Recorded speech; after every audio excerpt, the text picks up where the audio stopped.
Welcome, everyone. This is The Ends Justify the Memes, the show where the lowest of the low, that is the most wretched of wretched and deplorable, to end all deplorable, two heterosexual Christian white males from the American South talk about culture, philosophy, history, health, fitness, and what it means to be a man in the 21st century. I'll be your host, Bill, and this is my co-host, Tank. So, crack open a beer and lend us your ear because the ends always justify the memes. It took me a minute to get that Yeah, sort beer of screwed correct. that up. Not as bad as last week. How we doing, Tank? Well, it took me a minute to get that beer open, but I guess we're good now. Yeah. Yeah, I gotta sort of pre-lever it just a little bit because otherwise I can't get it done. So, folks, tonight we are going to talk about news. But before we get to the real news, let's get to the fake news. Tank, run that intro.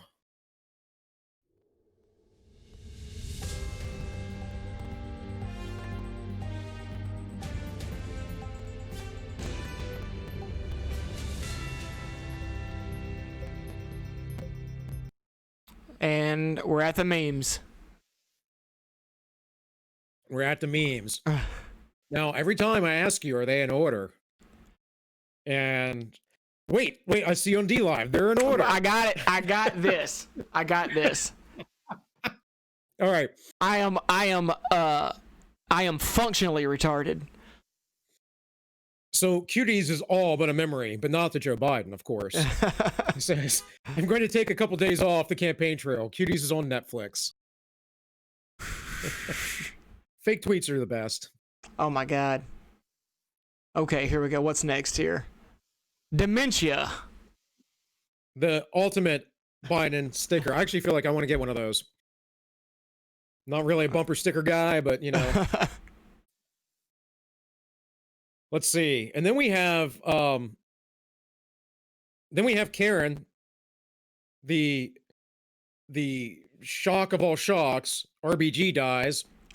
And so some lady decides to, I think she's completely insincere, by the way, but she decides to scream and yell about it.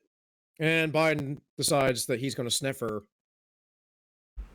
So I actually saw this tweet earlier today where a guy had took like all four of these like TikToks where they're just losing their shit over Trump and he put them all together and they're all side by side and it's the most demonic thing you've ever heard. No doubt. Yeah. I mean, well, she's the new Yeah. during the Trump inauguration, as if the world shall end because the orange man. All right. The next one is actually a personal favorite of mine because I made this, I think, last year when he first gaffed this. Some poor kids are just as bright and just as talented as white kids. We choose truth over facts. Vote Biden 2020.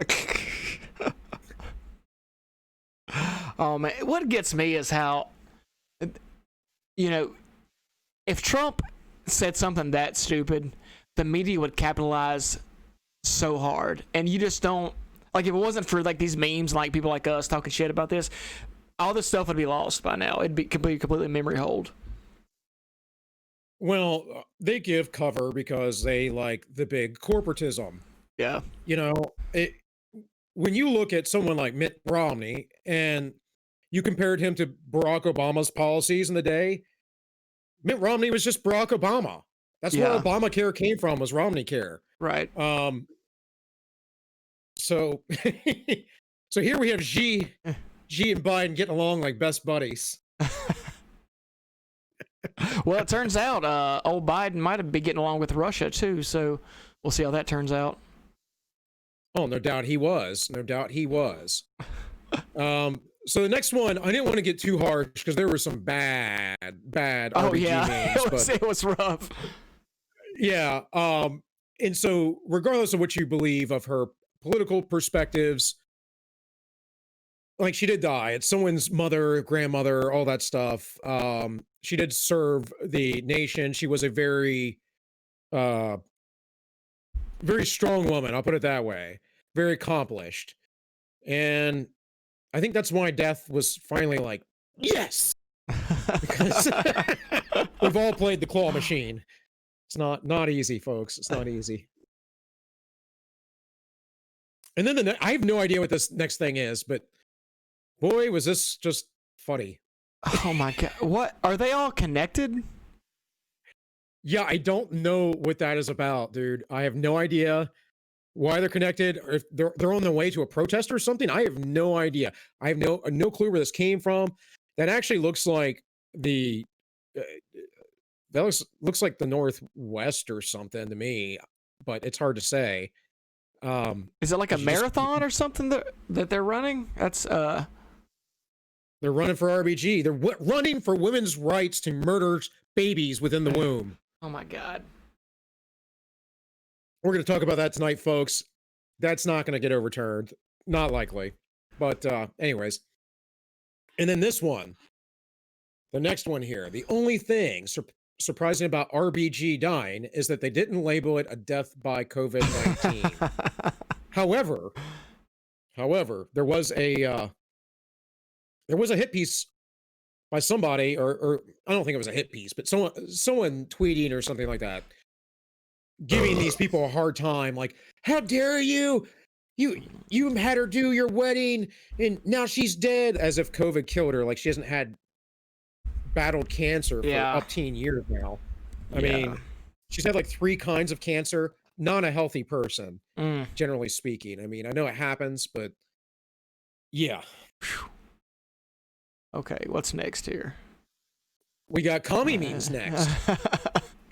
I like commie memes. So, communism according to history and communism according to college students. I like how Putin is in there, though, because I didn't really think about it when I first put that up, but they don't like Putin for some reason. You would think they're communists; they would love Putin. I think it's because Putin was a communist. Like, he was in the KGB and everything, but he was a communist and now he's not. There's nothing the left hates more than people who leave the religion. Yeah, but I don't know that he's necessarily not a communist anymore. I think the main thing that Russia's trying to do is, of course, I did a whole video about this a while back when they did, started talking about the Trump pullout of NATO. And it's like, if you look at the amount of troops he's talking about, it's insignificant and ridiculous, as if Europe itself cannot protect itself from Russia, which has the GDP of Texas. Right. It has a smaller GDP than New York State. I mean, you just can't make those comparisons. And that's the thing. I did a GDP breakdown of all that, plus of all the ally forces, everything else. It's just stupid lefty nonsense. But yeah, I don't know. I think once they get their economy going, the communism will come back like communist light. I mean, it still is communist light there.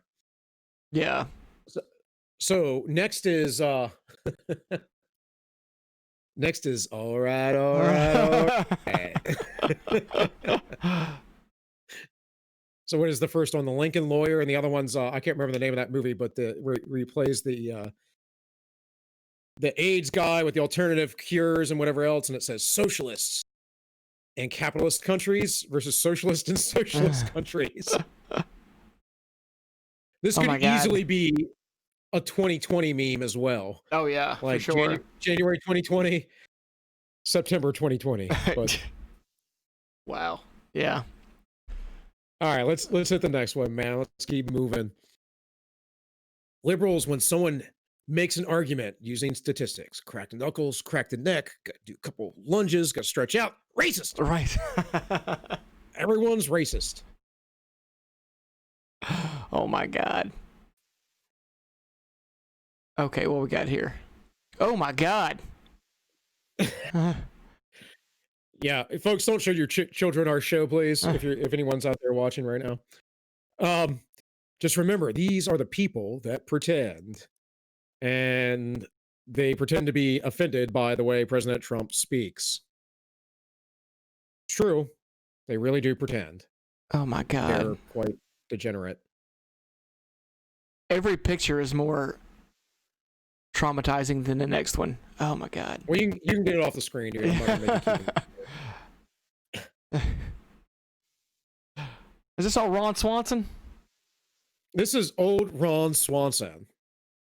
He's like, when you have to watch a firearms basic video course to get your CCW license, I know more than you. Yeah, it's like when people. I mean, I don't know. There's all kinds of SF guys, operator guys now that are vets and whatever else. But so when people talk to me about guns, I'm like, dude, I know you watch some videos on YouTube, but I actually used to do this for a living, like, hours a day. Essentially, I was an urban combat instructor before we went to Iraq. Shot thousands and thousands of rounds, transition drills, CQB, all that stuff. Sim rounds, tar paper houses, all that fun stuff.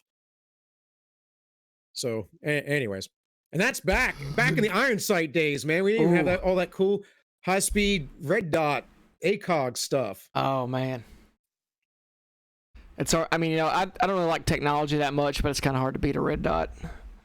Yeah. No, I agree. Okay, we got a CNN.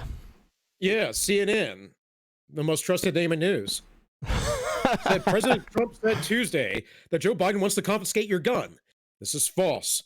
Biden's gun control plan does not include confiscating legally owned weapons, but would mandate that people who own assault weapons either properly register them or sell them to the federal government along with other measures. So that's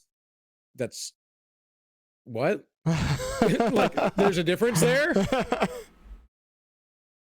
And then finally, the aliens did show up, and believe it or not, they're Trump supporters. It's amazing. I guess this would be like super foreign interference in our elections. Oh yeah, that they tainted the elections, no doubt.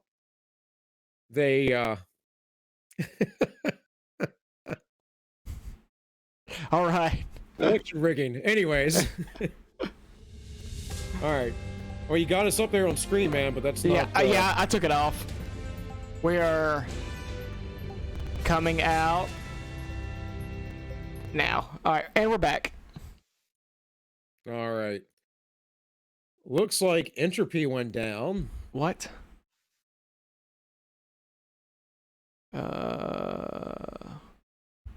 It should still be a huge deal. Okay. Entropy's really finicky. It should be up. It should be up. I'm not seeing where it went down, so I guess we'll just have to roll with it. Okay.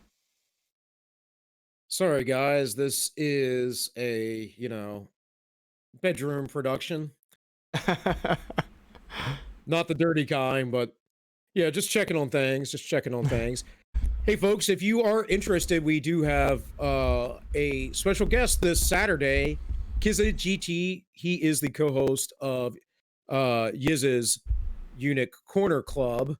Yiz the Eunuch, that is, who was a guest of ours a few weeks back, and he has some interesting ideas. He is a friend from over across the way in England.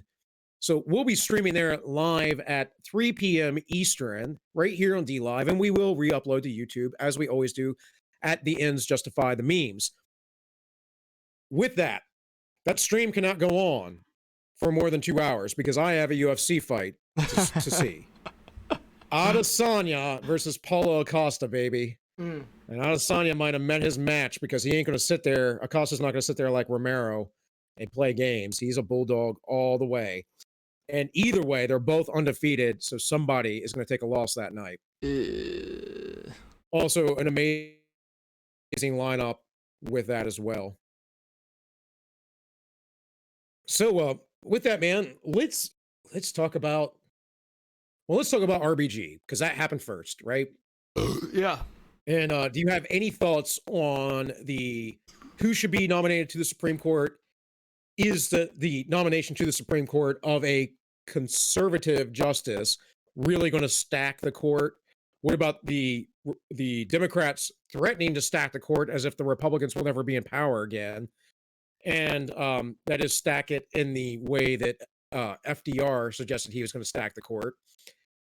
when they kept striking down all of his rulings or all of his edicts as unconstitutional. And then all of a sudden, the Supreme Court started to play ball. So yeah, give me some takes, man. Give me some hot takes. Well, as you know, I don't really care about politics, but so when I look at like who should Trump pick for Supreme Court, I think literally just the most right wing guy you could find. In my ideal world, it'd be Moldbug, but that's not going to happen. So I mean, this I know a little bit about this Amy. What's her name? Amy Barrett something. Amy Coney Barrett. Yes, that's it. Yeah. I mean, she seems as good as anybody from what I've seen. According to Robert Barnes, she is a corporatist. I mean, yeah, that's what he was. But who's not? You know, like I'm not, but yeah, but no one's gonna pick you for Supreme Court. Why not, man? That's the way they used to do it back in the day. John Jay, the first Supreme Court justice, was not, as far as I know, a lawyer or anything like that. I mean, he was quite a smart guy. He was very ethical. But Supreme Court justices weren't always judges who had, years of experience doing that. So, I mean, anyways. yeah, I mean, if Trump picked like anyone, like some like Michael Malice or something, like some Twitter guy, like I would think that would be great. But I'd be fine with Michael Malice. I'd be really good with Michael Malice. Ooh, that would be a lot of constitutional law coming through. So Robert Barnes over on Viva Fry's stream was talking about Barbara Lagoya, and I'd heard her name a little bit, but I wasn't aware of some of the rulings that Amy Coney Barrett had. And another one of the rulings that she had was a pro-lockdown ruling, saying that it was constitutional. On the other hand, recently here, a federal court said that the lockdowns within Pennsylvania were completely unconstitutional, which I would agree with because I am a constitutionalist. So the idea of Barbara Lagoya, according to him, was he kind of knows where she comes from, kind of seen how she has ruled in the past. She was passed easily into the seat that she's in now federally.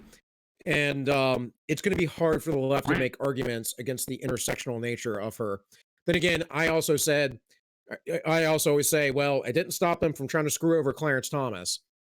Right. You know, and Clarence Thomas is probably the most constitutional Supreme Court justice we have. I never thought Kavanaugh was going to be super strong. I felt like Trump was trying to get through a moderate. Yeah. And the left just couldn't have that.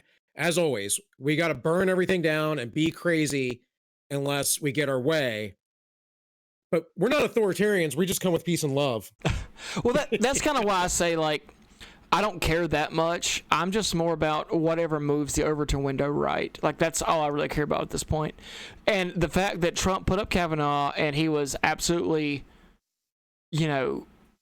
dragged through the mud is, dude's entire name. I mean, he was accused of being a gang rapist, Obviously, whoever they put up is going to get the same treatment if possible. So why not just pick the most like a radical dude you can find, or woman? I don't even care. Or just pick somebody. I think it's fair to replace her with a woman. Yeah. I mean, not because I like the identity politics thing, but I think it's fair to do such a thing.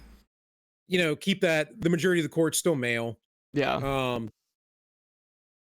So it's whatever. I kind of care and I kind of don't. I just want to see more constitutional law, and I don't want to see things like these lockdowns that completely go against what the Constitution is about. Right.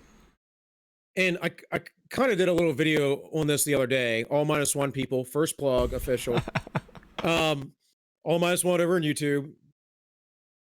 So go check me out there if you are not aware. You're probably here because you watch All Minus One, but either way, yeah, I kind of covered this like idea. Like John Jay was a very Christian man, He believed very much in the ideas of liberty. He talked about how we need a good moral structure for our rulers, or they would take advantage of us. And I talked about this pick, and I don't think it's going to overturn anything major. I think what it will do, if they're conservative enough, is expand gun rights, like much like the magazine ban in California went away. They need to get rid of that weird handle thing and magazine release crap they got out in California. That needs to go. But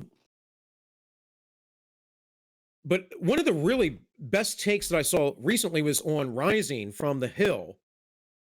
And Sagar, along with Crystal Ball, both talked about, but Sagar especially talked about how the Congress essentially doesn't really legislate much anymore, except for their crony buddies and their crony corporatists. And that, folks, if you think that that's just the Republicans, you're insane. The Democrats have been doing that forever. The unions are part of that. So, in any case, the point I'm trying to make here is that he was making is that they defer everything to the court. They make horrible laws that they know are unconstitutional, and it has to be deferred to the court. So then they basically stack the court with people who they think will just agree with them. And any judge, in my mind, who always agrees with the government is a bad judge. You should always err on the side of the people. That doesn't mean, certain people that it's okay to loot and riot and have arsons and whatever else and murder people in the street because, well, your perceived injustices. That means that if the government is encroaching on your liberty, the judges should be going, yeah, they really don't have the right to do that. And this goes way back to the early progressive era, FDR specifically. There was a court ruling about, I can't remember the specifics, but about a gentleman who was trying to grow crops in his own yard just for his use. And they used the interstate commerce clause to say that interferes with interstate commerce, therefore they could regulate it. And what absurd BS is that? And that is really the beginning of this encroachment of the courts. What do you think? And what do you think the motivation for that was? Well, again, I haven't read about this in a long time. It's probably been over 10 years. Not the stated motivation. I'm sure that's bullshit. Like, what do you really think? Like, what would cause them to say something so stupid? I guess is what I'm asking. Because the government subsidized farming at that time. See, most people, they like to praise FDR for getting us out of the Great Depression. He did no such thing. He prolonged it for a long period of time, much like Obama prolonged the economic recovery of the nation, even though we were slowly recovering before Trump. But they literally, to keep the prices of, like, say, farm animals up and crops up or whatever, they burned fields. They slaughtered hundreds of thousands of cattle and pig and stuff. And they did all that. And then they started a federal farming subsidy, which basically, in essence, socialized our farming industry. Now, not all farms were socialized, but the major ones were, which is also why we have industrialized farming now, factory farming, which is really unhealthy and terrible for the environment. So I think that's what it came down to. It was about, look, I say it often, we have a form of soft fascism in the United States, and this is the stuff I'm talking about.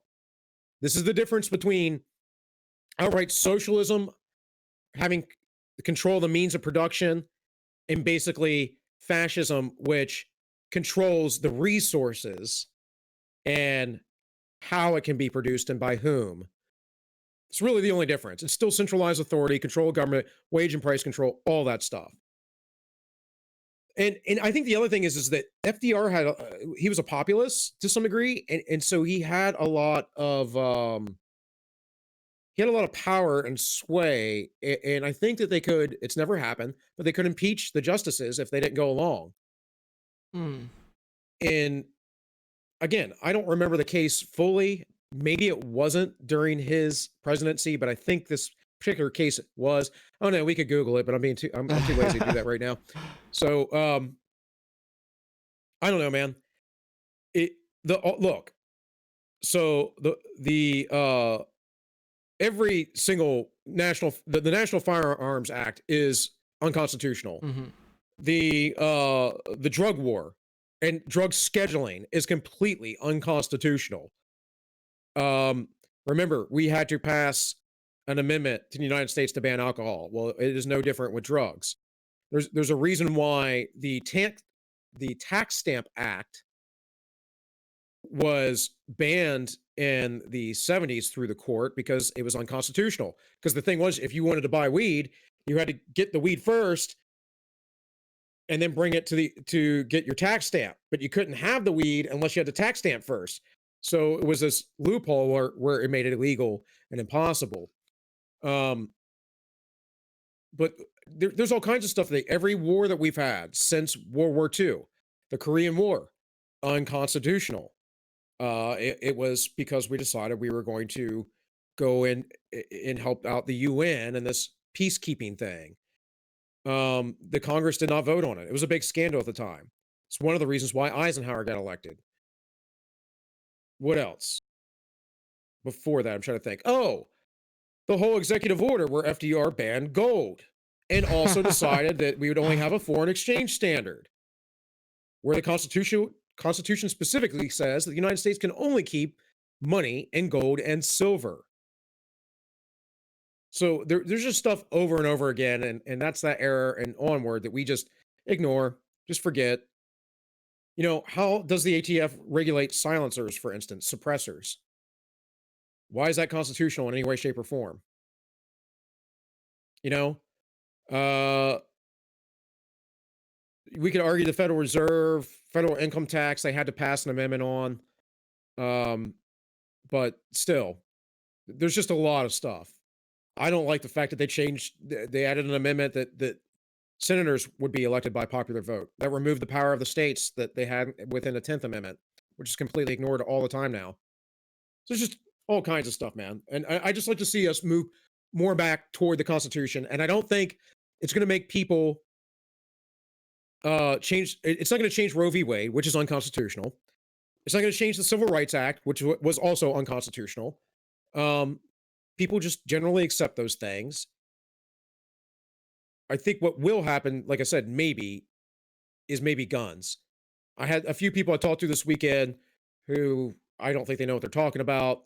We're like, oh, they're going to roll back the, LGBT rights to get married and all that stuff. I'm like, no, they're not. No, they're not. And Obamacare, guys, Obamacare made your health care go up like 10 times its original cost. So don't tell me that people are going to be, dying in the streets because they rolled back Obamacare or anything like that. But I don't know. what do you got, Tank? So what you're saying is the Supreme Court's fucked either way. I mean, I guess it's not fucked because I guess improvements could be made, but like we're probably not going to see much of a change either way. I just kind of that's what I'm saying. Like for me, I mean, it's not going to happen. But if he was just to put in someone that was just unapologetically right wing, like someone that was like, yeah, I'm going to try to roll back Roe v. Wade. I'd be all about that. Because it's still not going to happen. He did nominate Tom Cotton and Ted Cruz. Mm-hmm. I don't think Cruz would be that extreme, although Ted Cruz is a constitutional lawyer and scholar.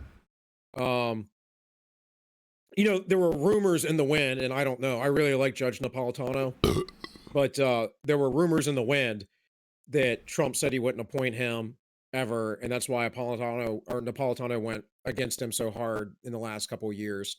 Mm-hmm. So you never know, man. I mean, politics are politics. People are stupid. They serve their own selves or the party or the tribe over a principle so often. But I don't think anyone's worried about, or it's like Donald Trump. Has Donald Trump really served himself up to be Hitler? Oh God, no. That's what gets me about a lot of these guys. Like before the whole plague happened, Donald Trump's presidency was ultimately pretty boring. Like except for Twitter, I mean he says some pretty. He likes to stir people up, but he didn't do anything that outrageous. His whole presidency. It wasn't until COVID hit that it was serious, that really anything. I mean, people, of course, were wailing and gnashing teeth over this and that, but really, he didn't do anything that outrageous. Kind of the same old sort of thing. So that's a lot of this politics stuff is very performative. Like we're talking about earlier with these people on TikTok losing their shit because RGB died. Like, it's not going to change that much. It is what it is, and most people's lives aren't going to change. From where we're at now. If Trump gets reelected, most people's lives are not going to change. Now, if you live in a city right now that's got some riots, maybe that could be argued, but for the most part, it's all the same stuff. Hey, just real quick, we did get a lemon from Amazing Music, so thank you for that. We awesome. Appreciate the Thanks. donation. And you might be one of our few followers. Speaking of donations, if you guys want to go over to Entropy, you can also donate there. The link is in the comments. Only for some reason I can't get Entropy to work. It's up. I don't know what's up. I don't know, man. Yeah. But yeah, dude. Well, you made the point to me, and I think it was a very cogent point, is that the nature of politics is moving leftward. Right. Now, people confuse that leftward move toward liberty, though. Oh yeah, for sure. Yeah, and it's not. I had this conversation this weekend with somebody, and I had a couple beers, and we were ready to get ready to go. So I didn't stand there long, but she admittedly said that she wasn't real educated in politics. But I said I'm independent, but I do lean right. And I said, but that's because I'm in the Constitution. I'm like a staunch constitutionalist. And she said, well, why would you lean right then?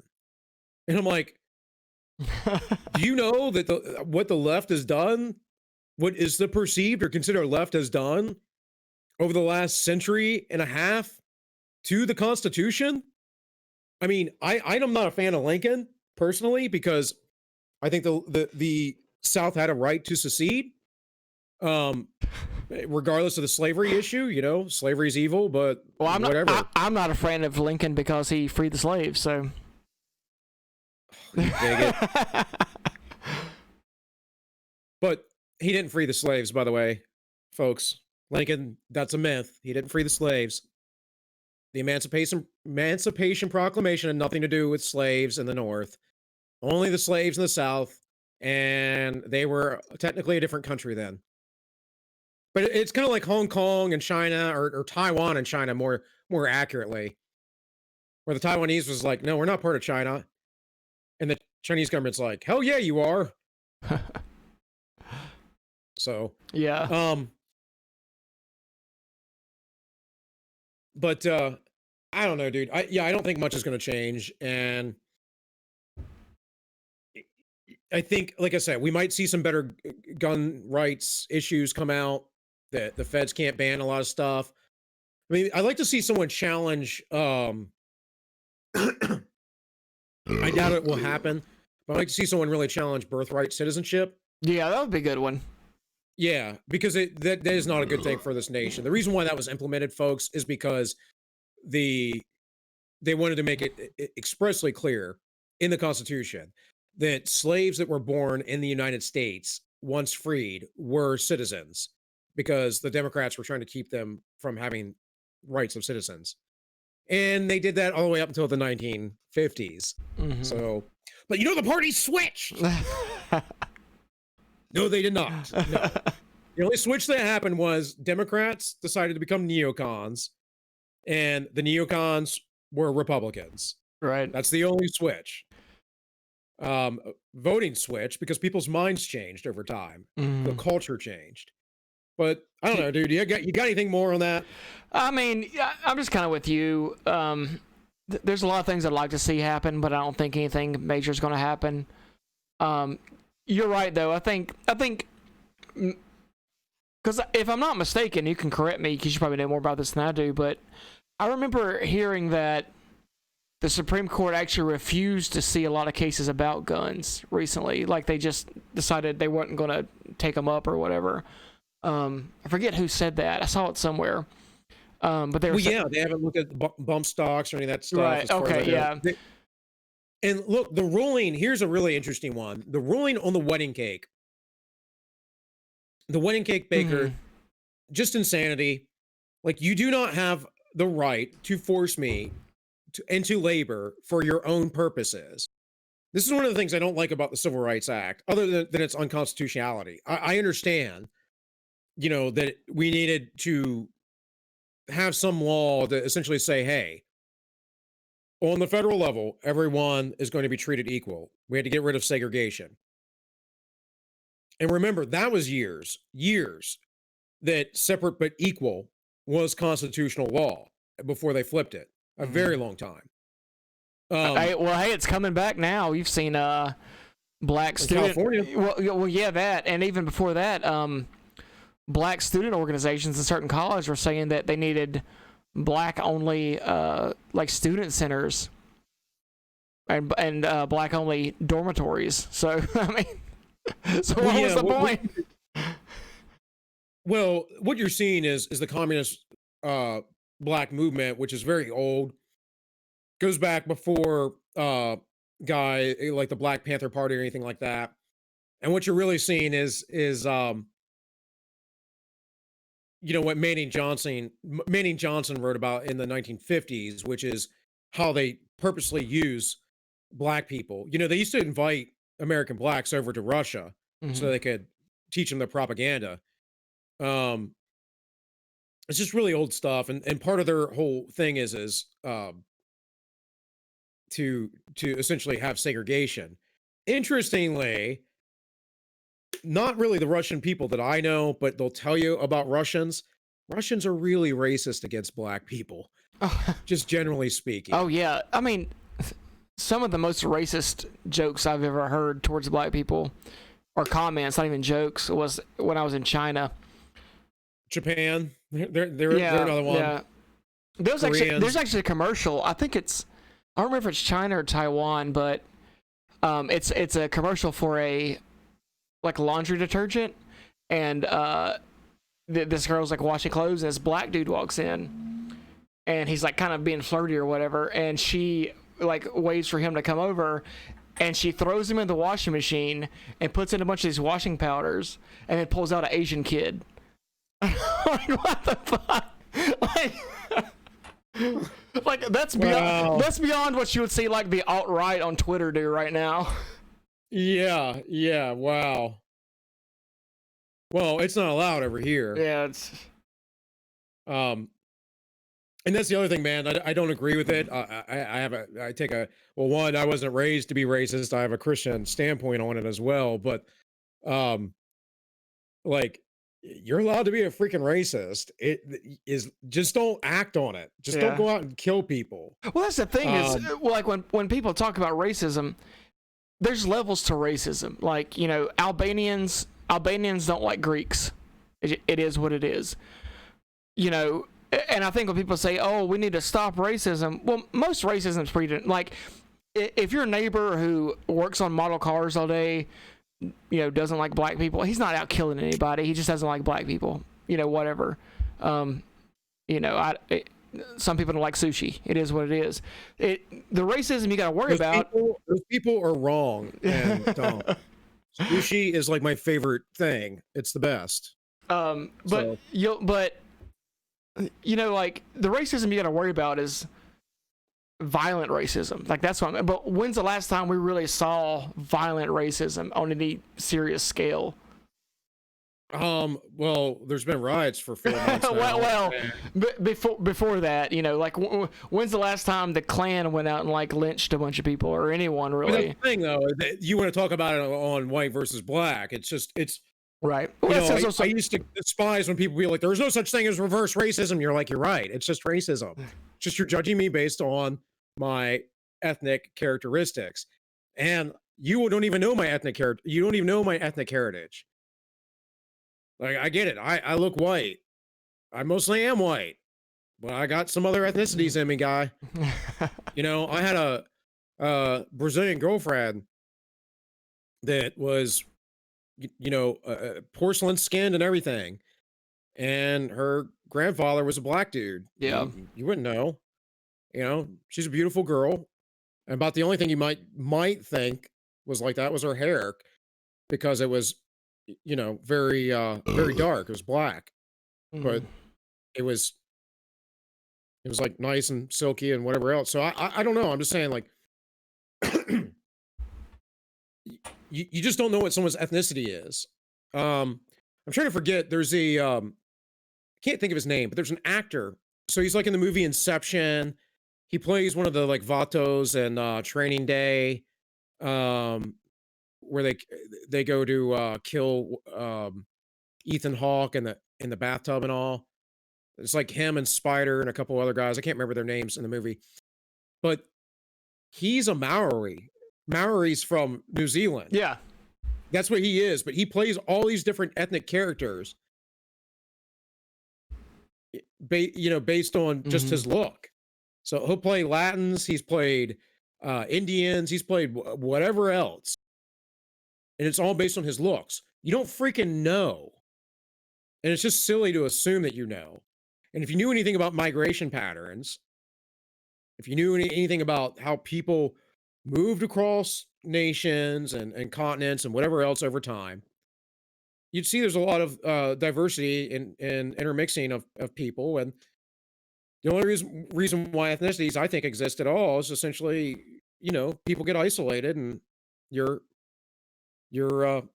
having babies that have a smaller gene pool. Yeah. I mentioned it today on All Minus One that you can look at someone who's Russian. I can tell you who a Russian dude is, generally speaking. They have a very distinct look. I went to a thing with my wife, a big Liberty convention a few years back, and her boss is German, or her former employer. Her boss was German, though, the CEO of the company. I've never seen the guy before in my life. And I said, "Oh," I said, "that's your boss." I said him by name. I'm not going to say his name, but, and she's like, "How'd you know that?" And I was like, "What do you mean?" It's like, that guy's German as hell. What are you talking about? Oh yeah, you definitely see that. Like, well, there's a certain amount of, obviously, like, physical characteristics that you'll see. Like you're talking about between Germans and Russians. Like, I can spot a German in America easy, and probably even a Russian. When I was in China, we actually ran into a lot of Russians. We was up in Harbin, and it's close to the Russian. It actually has a lot of Russian influence. So you'll see a lot of guys, Russian dudes and gals studying abroad up there. And I mean, I'd be like, that guy's Russian, like, from 100 yards. I can tell you the difference between. I mean, it's pretty easy to tell. They have very different features between a Japanese person and a Chinese person. Oh yeah, for sure. Speaking. Yeah. And obviously, like, Filipinos and Indonesians have a different appearance as well. So it's not that hard. The reality is that our roots, or any roots of racism in the West, come from essentially ideas of eugenics and evolution. And that's really their origins from, when Darwinism first became a popular thing. And before that, it really historically was not a deal. I mean, people just recognized the difference between different ethnic groups, different families. An ethnic group, again, ethnicity comes from the Greek word ethnos, which just means your nation or your tribe. So, anyways, though, I'm not gonna sit here. I hate talking about all that. It's so stupid to me, but so I don't want to keep talking about that, but I guess we're going to keep talking about that, because actually the next thing I do want to talk about is Trump's executive order. What is this here? Let's see. Let me get it pulled up here. Trump's executive order combating race and sex stereotyping,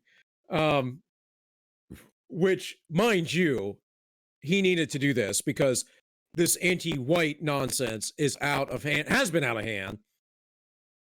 And it's just scapegoating like the Nazis scapegoated Jews in Germany. I mean, it's really no different. It's like the Marxists in Russia scapegoated the kulaks. It always happens. There's always some group or another. The South Africans, the blacks in charge, are scapegoating the white landowners who, by the way, never took the land of the Zulus. The Zulus did not live in the area that the Dutch freaking occupied. And the Zulus are the ones who initiated violence against the white people. But that's history, guys. It's history. That's not agit prompt, as the commies like to disperse. So, anyways, man, you got any thoughts on this whole executive order deal? It's probably going to make me vote for Trump. I was thinking about just laying out this election. I was kind of getting upset with Trump. I feel like he hasn't done some of the things he said he was going to do as far as like the wall and everything. But then he pulls this stunt with Princeton where he's like, okay, you guys are claiming to be racist, I'm going to pull your funding. And then he says, we're going to get rid of critical race theory. Like, if nothing else, it's so funny that, if I can't have my perfect political system, I'll at least vote for the guy who's the funniest. So I'm pretty on board for this. Well, one, on that, he is building the wall. All right. That is happening. It's just slowly happening. But two, do you really expect him to have been able to get anything done? Because I recognize this from the beginning.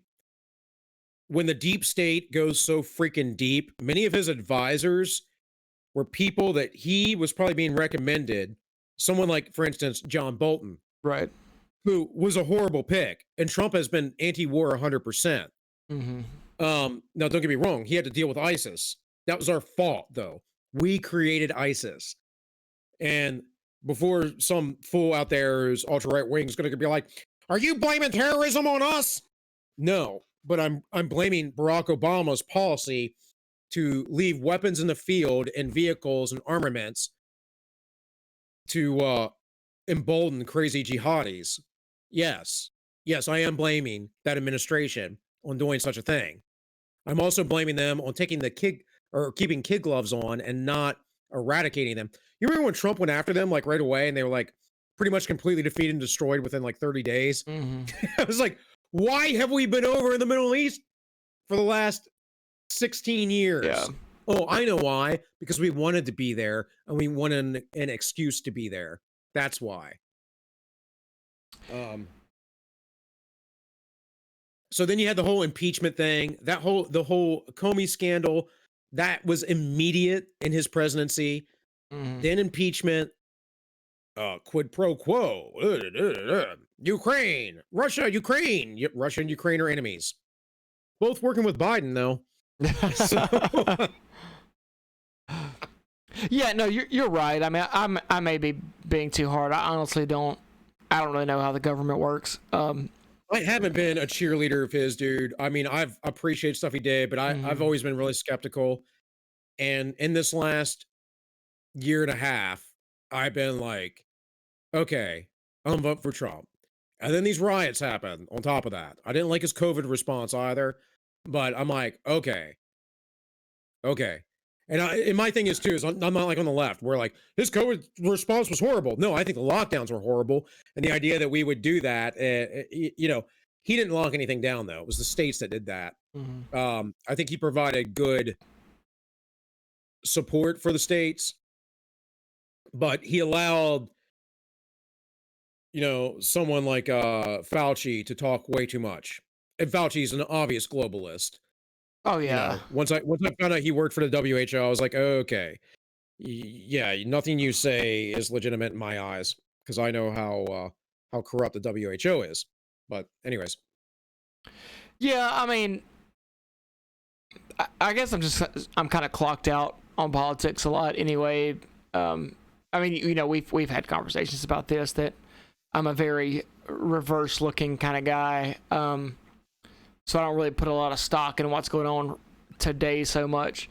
But the critical race theory is, going against that has been, if nothing else, it's been hilarious. So I would like to keep that going for another 4 years if I could. And this whole thing with Princeton just was, I mean, chef's kiss. It was fantastic. Well, listen to this. The executive order that he just put out says that anyone who's a government contractor, right, who teaches this stuff will be defunded by the government. Well, why couldn't he extend that to places that accept government funds? Like, I mean, does that extend to Harvard? Like, how does that work? I think it may, but I'd have to read through the whole thing. I watched Carlin Borisenko. Yeah, there's no S in there, or no H in there, SH. It's Borisenko. I watched Carlin Borisenko today, the psychologist, cover this, but I was also doing work of my own, pointing out a video. I actually have another video I need to upload yet, but it's just a quick shot, so it'll do it like... On which channel? Which channel are you putting? -1! -1. That would be my official YouTube channel, based on the essay of John Stuart Mills in his book on liberty. So -1's an essay about free speech. And I'm a classical liberal, so I very much like the literature of classical liberals, and I took on that title. And also there's some artwork I kind of stole from Heterodox Academy. Didn't really steal it because I'm not making any money off of it anyway, so whatever. It's fair use as far as I'm concerned. But and I'm also manipulated and changed it, made it my own, which is what you do as an artist. But yes. So I don't know. You got it pulled up, man, because maybe. Got what pulled up? His executive order. Oh, I can. Hold on. Give me 1 second. I'll pull that up. Well, it's here. Here it says Section 1, purpose from the battlefield of Gettysburg to the bus boycott and Monterey and Selma to Montgomery marches. Heroic Americans have valiantly risked their lives to ensure that the children would grow up in a nation living out its creed, expressed in a Declaration of Independence. We hold these truths to be self-evident, that all men are created equal. It was the belief in the inherent equality of every individual that inspired the founding generation to risk their lives, their fortunes, and their sacred honor to establish a new nation unique among the countries of the world. President Abraham Lincoln understood that this belief is the electric cord that links the hearts of patriotic and liberty-loving people, no matter their race or country of origin. It is the belief that inspired the heroic Black soldiers of the 54th Massachusetts Infantry Regiment to defend the same Union at great cost in the Civil War. And it is what inspired Dr. Martin Luther King to dream that his children would one day not be judged by the color of their skin, but the content of their character. That goes at it, brother. That goes right at it to American history. And to sit there and say that American history is nothing but a bunch of racism is insane. And he goes on, he basically talks about scapegoating and all that stuff, which is really funny because I hadn't read this or heard anything read through today. And that was part of the video I was talking about today was, scapegoating whites for other people's problems. I don't know. What do you think about that? Does that rile you up? Does that get the patriotic juices flowing and you're just like, nah. Well, it doesn't get the patriotic juices flowing so much as it's whether or not he means it this way, it's a really good troll, and I love a really good troll. So I mean, I'm also really excited to see where it goes, because if this sticks, then I think it's going to have some pretty interesting repercussions on, I guess, because, okay, so there's one of the theories of how leftism is able to take over in our society is that they kind of made their way in through the HR departments, right? So, that's leftism. Yeah, is HR, dude. I mean, well, yeah. Ultimately, I mean, what other point of HR is there? So if he kind of like pulls the rug out from underneath this thing, I think it's going to be it. I don't want to get too optimistic, but I think it might could save our universities in a lot of respects. That might be a little too ambitious the way I'm looking at it, because there's probably a lot more going wrong with our universities than that specific thing.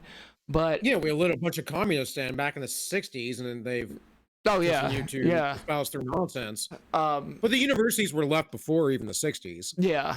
But I don't know, like, I definitely get excited about it for sure. I think it's going to be a pretty interesting. Well, the other thing is, do you think it can stick? Like, what do you imagine being the? Okay. Yeah. Let's say Biden gets voted in. Right. He's going to get rid of this after that initial thing, saying that we judge a person on the content of their character, not the color of their skin.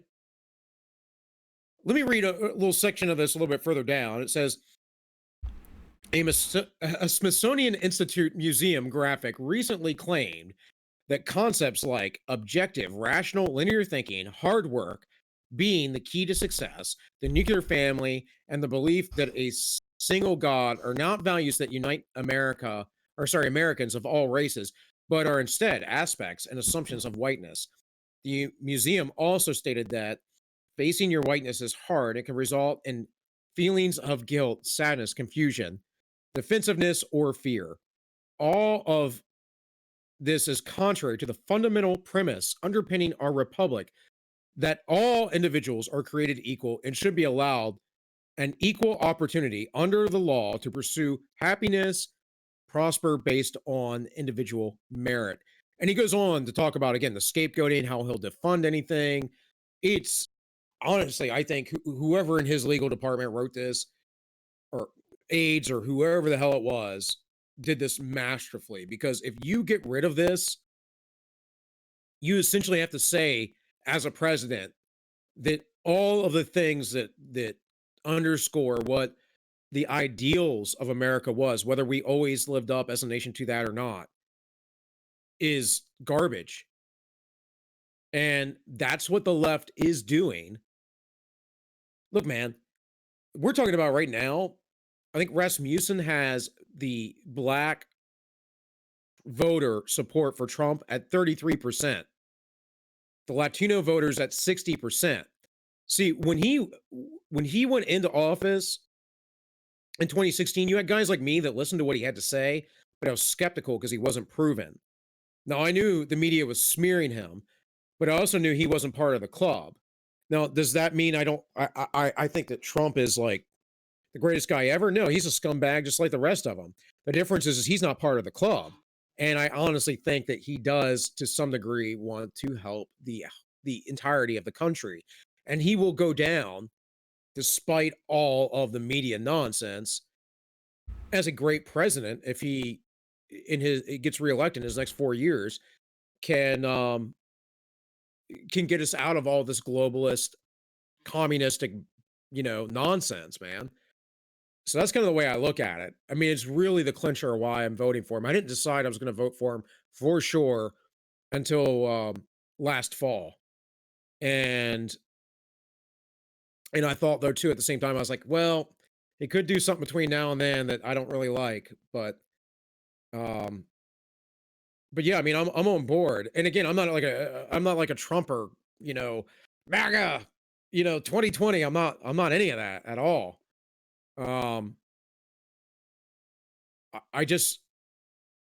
see a guy that has basically got the short end of the stick, who's trying to do a lot of good things, in the deep state, which I've known about for a very long time, is like, no, screw you. We like our little elitist ways, and we like having, an underclass, and we like being the rulers and telling these people what they have to do. And we like slowly eroding their rights because we're going to be in a one world government here soon enough. We just have to do it, like boiling a frog. We just got to slowly turn up that heat. And that's what they've been doing, man. At least from my perspective. No, that makes sense. I'm actually reading, well, I not reading, audiobook. I've been listening to the Machiavellians, which is the book that Moldbug talks about a lot. But then this other book called Revolt of the Elites by Christopher Lasch. And I think he's a little bit on the left, but he wrote this book like 25 years ago. And it's kind of about how our democracy has been, you know, fucked up by the people that's been in charge. And kind of to your point, there's so many people in our government. You know, we think of ourselves as a democracy, but there's so many people in our government that make a lot of big decisions that are not elected. Like everyone, you know, will hire or will elect such and such person in such and such office, and then they'll appoint the head of the FBI or the CIA or whatever, who then hires a bunch of people. And we don't have any say in any of these guys. You know, we don't know these dudes from Jack or Adam. So these are the guys that really are running our country. All these like middle managers, you know, all these middle managers that we have, you know, we don't see them on TV. They don't make law. Well, they're part of making laws, but they don't really, not in the same way we think of politicians. I'm like, these are the dudes that are running our country. Like, how can we call ourselves a democracy? Not that I'm a fan of democracy, mind you, but it's kind of a sham where we're at, you know, in 2020. Well, one, we're a constitutional republic. So my argument is always that the people have to, if you're going to maintain a republic, as the story goes, that the Benjamin Franklin story that there's no real historical evidence of, but essentially that someone came up to him and was like, well, you know, what did you guys do? And he goes, a republic if you can keep it. Mm-hmm. And the reality is, that's the thing. A republic is preferable to a democracy, and I think it's preferable to an empire or a monarchy. I think it's the best we can do. The problem is that people need to understand that you can't be bought. You know, de Tocqueville talked about this. He said that once the Congress can figure out that they'll be able to buy people's votes through promises, the American democracy will fail. So direct democracy is horrible, and the founders knew that because they knew the examples of Greece, and they knew the examples of the French Revolution. There is a ton of history there. Political corruption does come, but it always comes when people essentially can be bribed. And so we have a lot of things that allow that to happen. And one of the biggest things that has allowed that to happen is the Federal Reserve and the loss of the gold standard. So Ron Paul wrote a great book. It's been a long time since I've read it. It's probably been 6-7 years. But he has a great book called End the Fed. Now, I had my daughter read End the Fed when she was like 13 years old. Mm-hmm.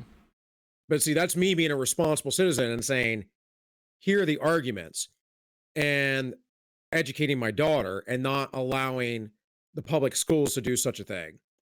And so she read that book and she really liked it. And I said, you know, the whole gist of this book is that gold, or at least having any commodity standard, is very important.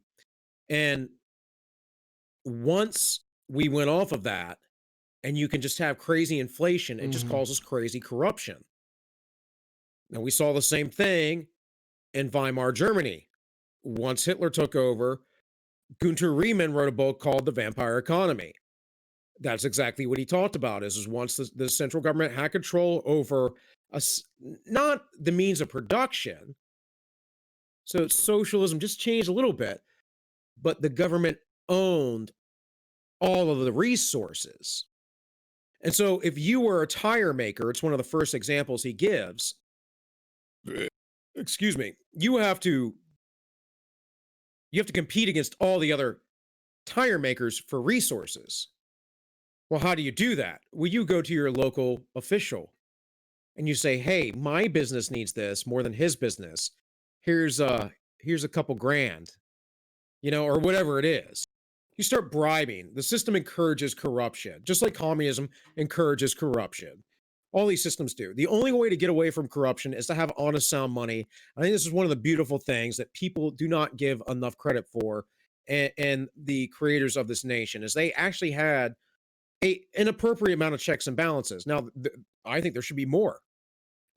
I kind of like bureaucracy, not the bureaucracy you're talking about with the unelected officials, but I like the gridlock Yeah. because, yeah, no, some things do need to get done. Don't get me wrong, but I like gridlock a little bit because it slows the advance of the socialism, and despite the socialism, we have a lot of socialism in the United States, folks. There's a lot of it. We still have a relatively free market. I think on the economic index, we're like number 10 or 11, according to FEE at least. You know who's higher on that, though? Those Scandinavian countries that Bernie loves to talk about. Hong Kong used to be. I'm sure they probably still are. Singapore, Taiwan. They're all very high. And man, those countries they've exploded. Seoul, South Korea, all that stuff. So, like I said, I have these very distinct reasons to believe what I believe. I also see, though, like being fully libertarian in nature doesn't quite work out. You have to have some authoritarianism every now and again. You have to have a little bit of Machiavellianism every now and again. Well, it's actually funny you say that. When I was reading that, listening to the audiobook, The Machiavellians, it's really good, but it's very dense. So if you're going to listen to this thing, be prepared for like some heavy shit. But one of the things that makes someone a Machiavellian, quote unquote, is that they don't really have a particular favorite form of government. They recognize that some forms of government are good under certain circumstances, and that because Machiavelli himself, apparently, which I didn't know this, wasn't actually all about autocratic monarchy. He just said he's a classical liberal of sorts. Yeah. He was just like, Italy needs to be unified, so that's what we need to unify it right now.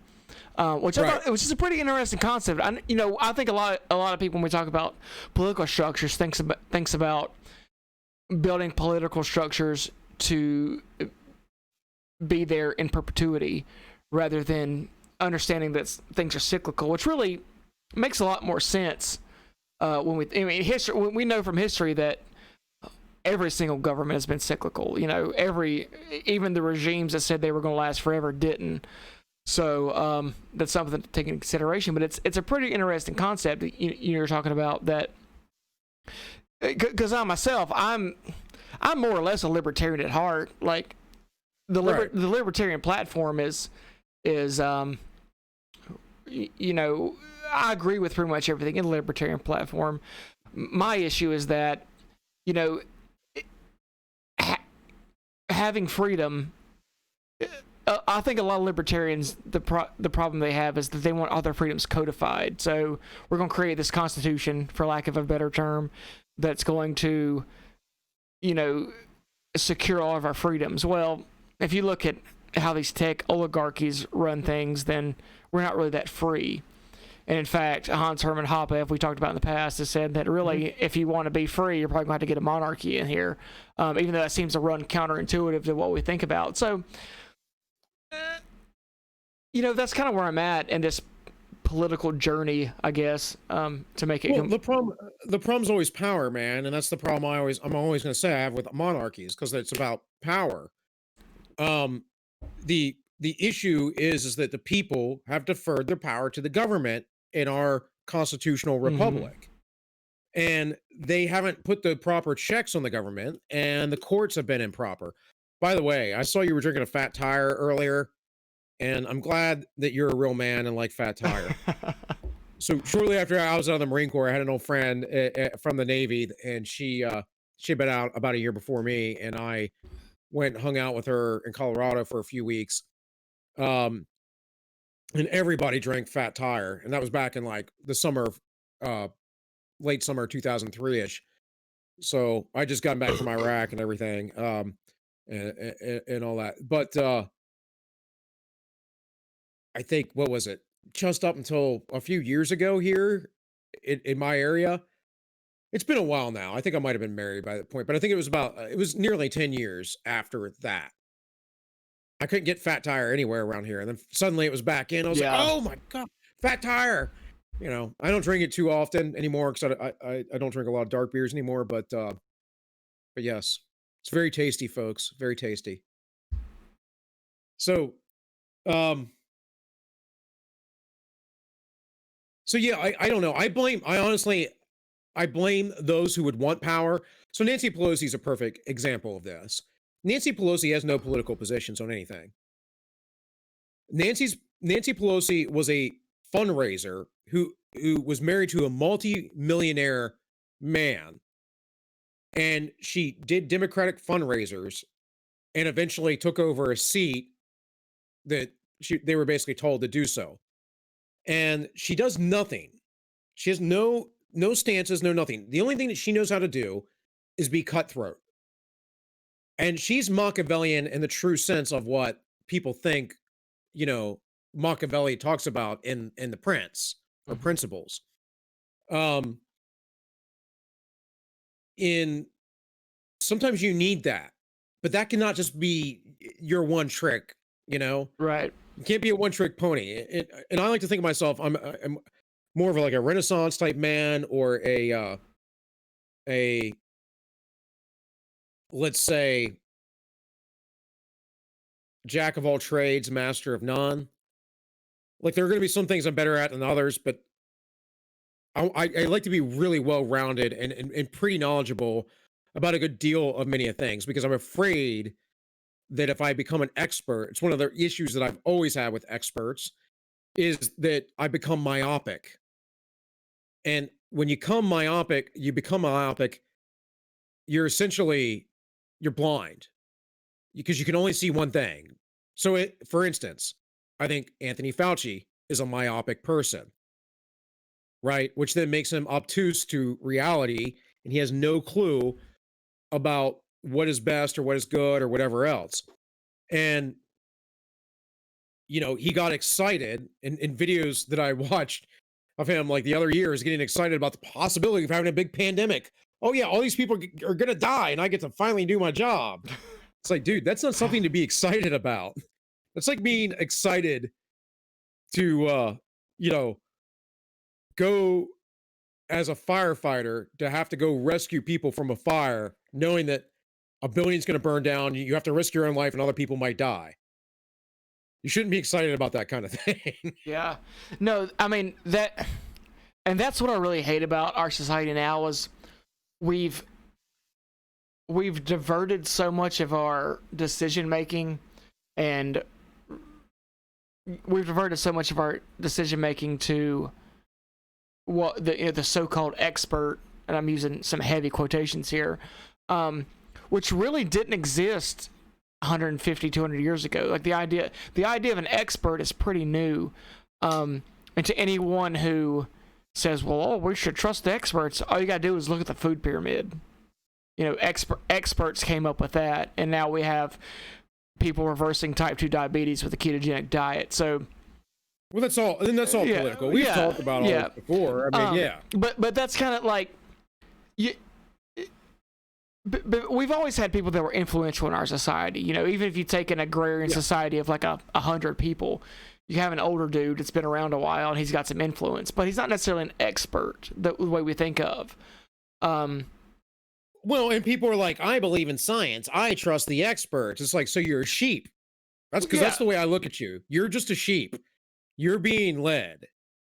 You know, you might as well be a horse with a bit in your mouth being pulled along. Because I don't know what you are otherwise. Yeah. I will take gospel from people initially. And I'll try and trust what people say. But excuse me there. But generally, I'm going to go do my own research. And I think it's why I always say, my wife and I talk about this a lot, that it's the reason why the left is so trusted, because they have supposedly all the experts, they have all the gospel, but basically what they have is the best propaganda. And the people on the right, they don't really care. Because when you're like live and let live, you want to be let be and all that kind of stuff. What do you care what propaganda is out there? Because you're not trying to influence people per se. You're just like, those people are silly. They think stupid things. And I know, because I've worked with so many conservative people over the years. And I've seen with donor relations where older conservatives are like, I don't care about the culture. I don't care about this. I don't care about that. It's like, okay, fine. Watch your constitutional republic slowly be eroded. And again, like I said, that is, in my mind, the real problem, is being involved. This is largely why I started doing this, right? Is that I'm tired of sitting back. I figure I have more reach this way. I figure I have the knowledge. I'm not, again, an expert, but I am well read. And I can't always remember everything or recall everything. I'm not always the most articulate. There's all kinds of issues that I have, folks. I'm not a perfect person. Doesn't matter. Enough is a freaking enough. You know, you can either stand for what you think is right, and maybe for you, that's being a BLM activist. I think you're probably a degenerate person if that's the case. And again, BLM, the sentiment's one thing versus the actual group. But for me, it's like, be responsible, like, be independent, take care of yourself. So the quick shot I haven't released yet, so you guys are getting a scoop here on all -1.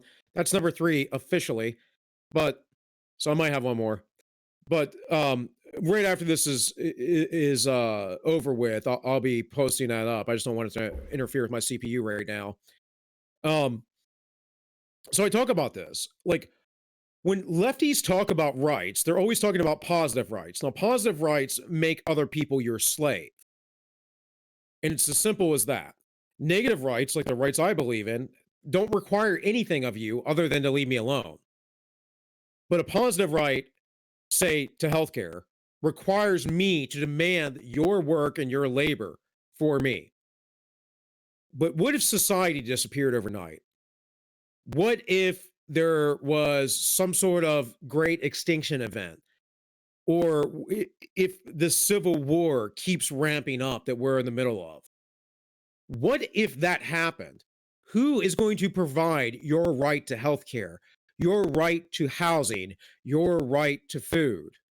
Well, I know who's going to provide my health care, housing, and food. It's going to be me. It's going to be this guy. And I've been doing that for years. I save antibiotics. I do all kinds of stuff because I know better. I had to take my daughter, who had a minor infection a few weeks back, I had to take my daughter to the hospital, the emergency room, because of this COVID crap. Because even though I knew exactly what was wrong with her, I could not get her in to see a doctor. Wasn't allowed. Had to have a televisit. And then urgent care was like, well, you got to take her to the ER. And did a bunch of tests and whatever else, cost way more money. And then insurance only covers so much of it. Yet, I could have went to any reasonable doctor and said, my daughter is suffering from exactly this issue. This seems to be the case. Blah, blah, blah, blah. She had pain for a few days, then a fever. It's obviously an infection. This seems to be the case. Can we do this little test? It's really easy to do. And boom, antibiotics. $30 copay versus a couple $100 emergency room bill. But because experts can't do all that. I can go to Walmart, congregate there, but I can't go into a medical office. And I've worked in hospitals before, people, for years. So it's just like, ugh. Anyways, Tank. Well, let's take a little break, and then we'll get back to some of this other stuff. All right, it is about that time. All right. All right. All right. Yep. Well, if I can get a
Hank the Tank. Hank the Tank. Hank the Tank.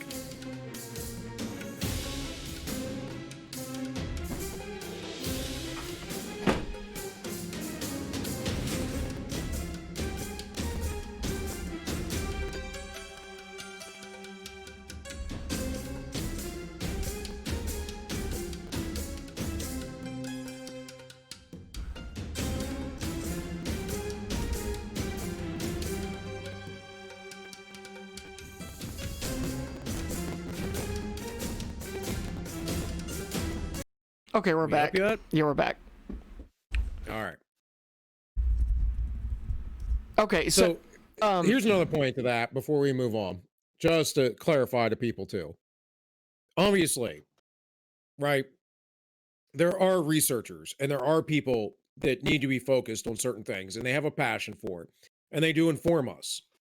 The problem is human nature, and human beings are flawed. And so a singular person can be flawed. And so to say to trust the experts, look, science is not a democracy, but you need to go and you need to look at what they're saying and you need to compare it to other evidence. Because often, even though they might be really good in their own field, they don't have all the evidence. And that's what I was saying about being a jack of all trades, master of none. But I'm a very highly independently minded person. That's my personality. Other people are followers, and I'm not that.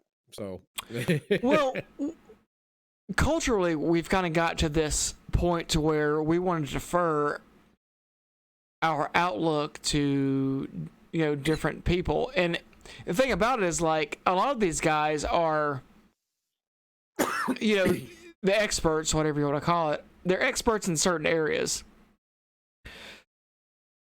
And for instance, Fauci, he's an expert in, I don't know, whatever, health or something. Okay. Epidemiology. Whatever. Epidemiology is, by the way, a really screwed up field. Well, I didn't hear of that word until 8 months ago, so I don't even believe it's a thing. But let's just gloss past that for the moment. So epidemiology, so he's an expert in epidemiology. That's cool. Okay, so he can tell you how diseases spread, I guess, or whatever that means. Okay, that doesn't necessarily dictate what policy should be just because he's telling you what. Like, you don't go to your plumber and ask about policy. You don't go to your mechanic and ask about policy. But for some reason, this guy, he says that it's going to, which, funny enough, not to get too much off topic or on a tangent, but Burks, is that the other one that we've been having? Burks said back in March, I believe, that if we do everything perfect, we can expect 200,000 deaths. So it looks like Trump's been perfect so far. But it's just, we don't, whether or not you believe the experts, they shouldn't dictate your entire life. And I feel like people has got to that point, and I don't think that's necessarily a new thing either. Kind of talking about the other book I'm listening to, Revolt of the Elites. He's currently talking about the public school system and kind of why it's in shambles. And part of the reason why it sucks is because, this guy who was a Horace Mann, I believe, is who he's talking about. I might be getting that wrong. But, our education system was built on this ideal of the last century or before. And if we look at it now, we have a Prussian system, educational system.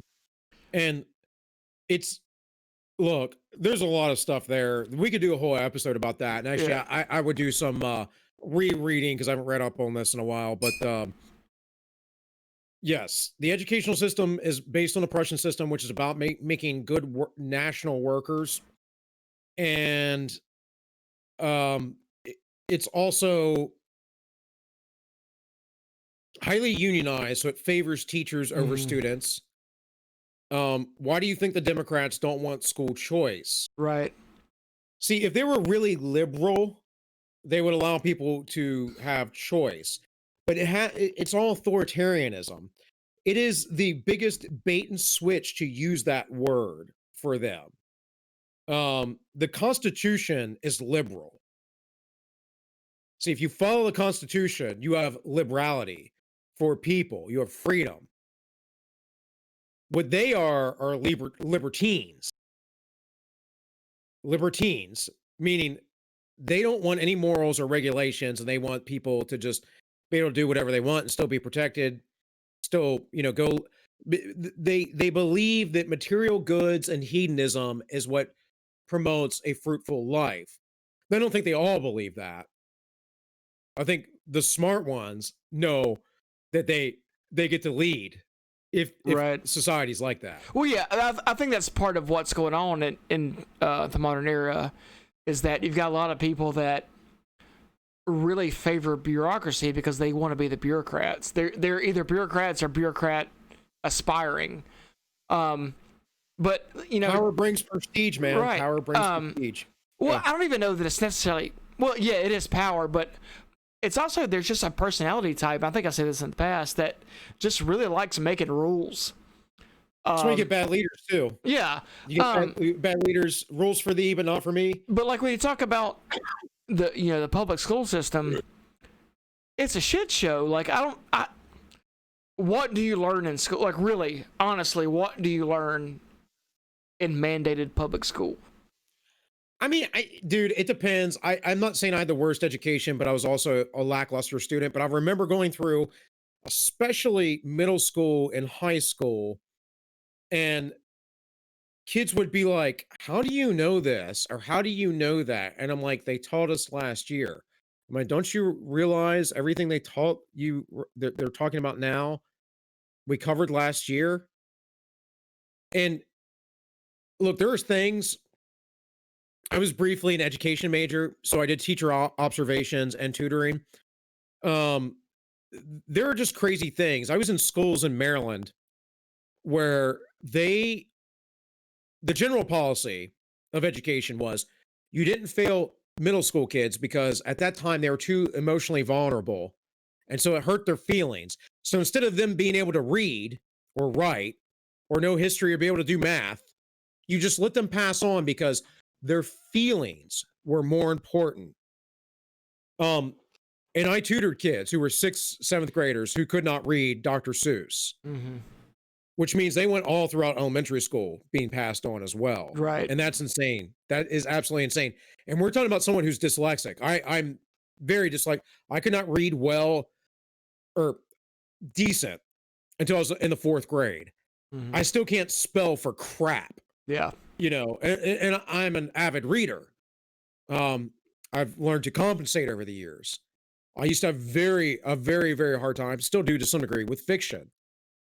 I gravitate toward nonfiction because fiction gets to be too poetic and I miss things. I skip it. My brain automatically does it. I have no control over it. At the same time, they say people who are dyslexic, they call it a learning disability, yet it's 30% of the population. We have a different perspective because we're gross picture people, generally speaking. So I just think it's a different way of brain operation, but they don't teach towards kids that are dyslexic. So it's fine learning how to read in 1st grade. By 2nd grade, though, immediately, I had a teacher that was horrible. My parents had no idea. She was horrible. And they were actually family friends with her through somebody or whatever. I mean, it's like I only saw her once or twice ever outside of school. But she put me in the lowest reading group. We had like 4 reading groups, and she called me stupid and dumb and everything else. No one helped me. My parents wanted to put me on Hooked on Phonics, which was a big deal back in the late 80s, early 90s. Just as far as TV ads and all that stuff. And I didn't want to do it because I knew how to read. I didn't know what my problem was. And my parents would ground me and yell at me and do everything else. And finally, my dad sat down with me to make me do it. And then realized that I was reading a sentence and that I was jumping ahead 2 words away. And he's like, "Oh, you're just reading ahead." He's like, "You can read." But another issue with someone who's dyslexic is often phonics. So you can't make the differentiation. And that was the biggest thing is when I was a kid, they taught us phonics.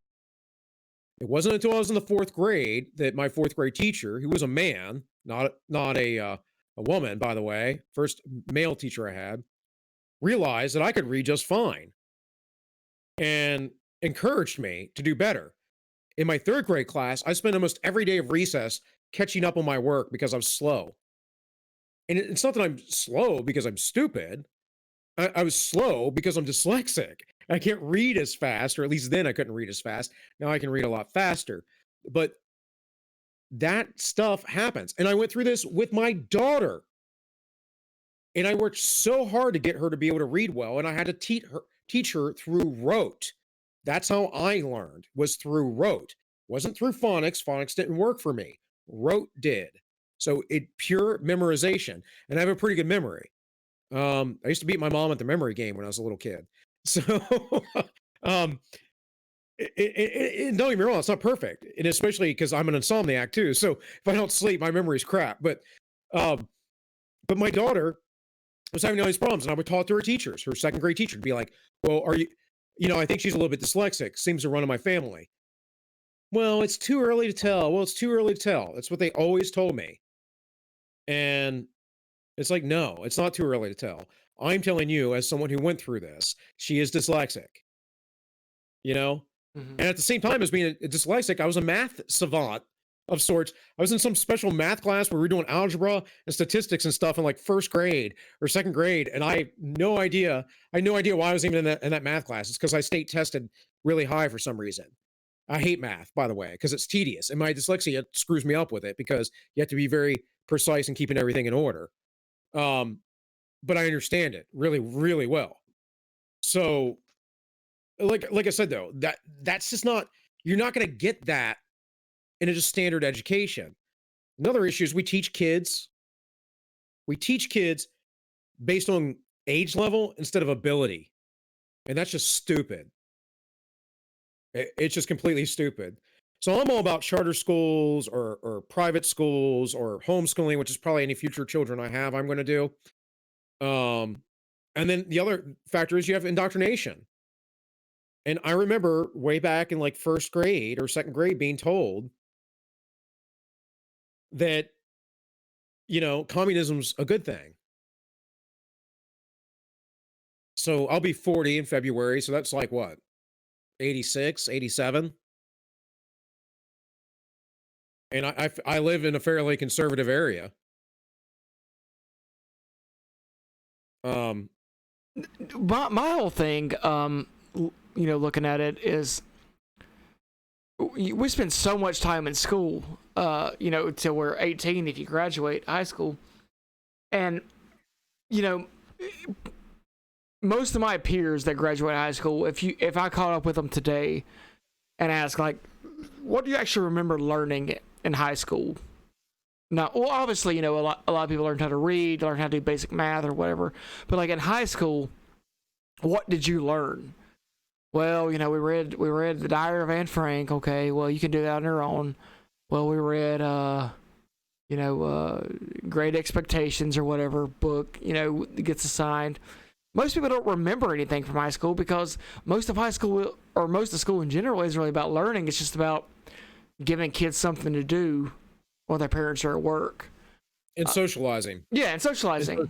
Yeah, so it's one of the biggest leftist tropes that I can't stand is well, we gotta socialize the kids. Okay, well, have more kids. Take them to the park. Yeah. My daughter was socialized very young, but I'll tell you another thing is that if you get into the early childhood development literature, you get into stuff like Piaget, Jean-Paul Piaget, who was just covering that entire field. This guy was a genius, like ultra genius. Children do not really play with other children when they're little. Now, by the time they're 4 or 5, it gets a little different, but they're basically playing alone with other children. They don't start really making up real games and rules with each other and socializing until they're older. Now, I don't know about you, but I did most of that on my own with neighborhood kids. Mm-hmm. Now, I have an older sister, although we didn't hang out all the time and whatever else when I was young, but but we're only 2 years apart, so it's not like we're that far apart or anything either. But my sister has a very different personality as well. But my point is that I was always, honestly, more involved in the social aspect of things. I was a good student in elementary school. I struggled really hard in middle school. And then by high school, I made straight A's on all my tests and was like, I don't need to do my homework because I'm going to pass with a C. Mm-hmm. You know? And so that was always a battle with my parents and stuff too. So I was an underachiever, man. I mean, no doubt. But mostly because why would I want to do homework when I can go hang out with my friends? Go party. Go, scam on girls or whatever else. And my parents worked a lot. It's not that they were bad parents, but they also didn't have the best connection or relationship. But it also happens when you get a certain age. If you grow up like me and you're like in a lower middle class family by the time you're a teen, you don't have to have a job. You don't have to work. And my parents are boomers. They didn't think about the consequences of that. Now, I did eventually get a job and worked and stuff like that, just a little bit extra money, gas money, whatever else. But one of the things that I've really tried to do with my daughter is once she was old enough, about middle school age, and I saw that she was old enough, that things were clicking there, I started talking to her about her personal responsibilities and how the world was. The kind of people that she should date or not date. The fact that I didn't think that she should date in high school at all because it's a distraction. It's a huge distraction. That's not me being a hypocrite. That's me learning from my mistakes and the wisdom of that. But how many parents do that? How many parents are involved with their kids' lives? Why do you think we have that period we call adolescence where your child's like, I hate you, Dad. I hate you, Mom? It's because you lost connection with your child. You didn't bond with them in the beginning. And I know people get upset and whatever else, but I had to wait till I was 30 something before I had a good relationship with my dad. Mm-hmm. And I'm not saying it wasn't that way when I was younger, but I'm just saying that there were factors and things, and I never felt his respect or that he ever listened or came to my perspective. And I'm not trying to trash my father either. He's a pretty good man. But, I would have friends come over, and my dad wanted to be the cool guy and cool to all my friends or whatever else. He did the same thing with my sister. Like, I don't do that with my daughter. I'm like, that's your friends. I don't care. Whatever else. And everyone's like, oh, your dad's pretty cool. And it's like, yeah, you don't realize how much of an authoritarian he is either. It's like, and I'm a rather laid back parent. I think they're my perspectives. I tell my daughter my sins, the things I failed on, so that she doesn't have to repeat them. My parents, in my estimation, wanted to hide all that from me because if they talked about it, then somehow that was going to encourage me. Now, they're both conservatives, but that's some left-wing platonic nonsense. Plato talked about that in the Republic. Well, we have to keep the children from knowing all the bad stuff because if they know the bad stuff, then they'll end up bad and only good things they can be exposed to. It's still what goes on with the left. Of course, now they just teach degeneracy as being the good stuff.